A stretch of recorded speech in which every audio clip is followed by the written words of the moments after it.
So I understand that after many, many, many years, we finally have some progress on remediation of the McLean Barn.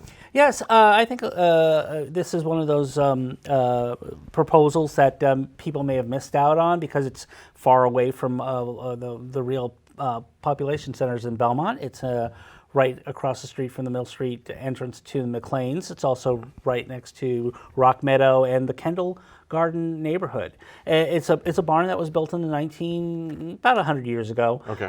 For the McLean Hospital. I think it was to make milk, to have So dairy. it was part of an actual working Farm. Okay. And so the McLean Hospital decided to give it to the town. They got out of the milk business. That's right.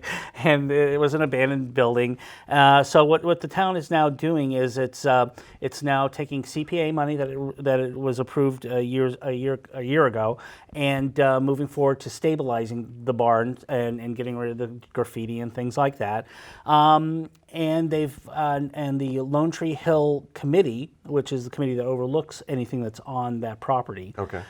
They have hired a facilitator that will start meeting with people who have interests in the barn and from in the public itself to find out what should the future of the barn be. I mean, there have been some people are thinking it as a visitor center or a community center, especially for a part of town that really doesn't have any real close connection to the rest of the town. Kendall Garden is a great community, and it would be nice to have something there that is a town property.